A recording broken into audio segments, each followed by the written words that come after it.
All right, guys. So let's talk about half-life and detection time. So this is very interesting. It's a very long half-life. We know that it's got the decanate ester with the Deca Durabolin. 2 weeks. You're talking about 2 weeks in your system. So, when you start injecting Deca, it's going to take a while, okay, to reach peak levels before leveling off. It's going to start working right away, but it's going to take 5, 6, 7 weeks to really reach peak levels. And on the flip side, when you stop taking it, it's going to take a long time to be out of your system. So that's another reason guys fuck up when they take Deca, is they run these long-ass cycles with Deca, and then they come off, and it takes like 6, 7, 8 weeks for it to be out of your system. And then they overshoot their PCT. They'll run a 4-week PCT, and then the PCT is over before the Deca is even out of their system, and then they crash after. So that's another reason Deca gets a bad rap. It's after cycle. People don't PCT correctly. So remember that. Remember what I'm saying, guys. You want to run a long PCT and long bridge after Deca because it's going to take a while to get out of your system.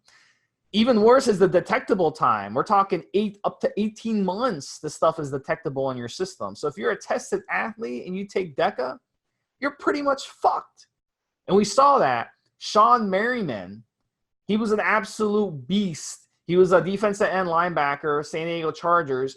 The guy was like the 2nd or 3rd pick in the draft. Comes in the league. His first year as a rookie, 10 sacks. His second year, 17 sacks. His 3rd year, 12, 13 sacks. He was tearing it up, and then they bust his ass for Deca, and he gets his ass suspended. And pretty much his career is downhill from there. So we've seen athletes get busted for it, and you really have to be a fucking idiot to take Deca if you're a tested athlete. You know what I'm saying, Rick? Yeah, it's definitely not the first choice. But you know what happens, Steve?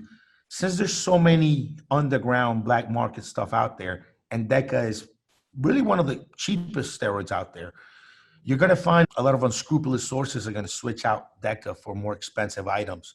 And yeah, you'll get something from it, but not what you're looking for. And this is why guys get popped off of Deca, because I can't imagine any coach or anybody helping one of these athletes with everything we know about Deca still letting one of their athletes use Deca today. I just don't see it. It has to be that they got fake product that was swapped out by one of these underground labs, and they just didn't know it. There's just no way a professional athlete making any kind of money is paying someone to give them that bad of advice. Yeah, that's got to be what it is for sure. And he probably took other stuff too, which he didn't get flagged for. But the Deca, that little bit of Deca metabolite definitely showed up.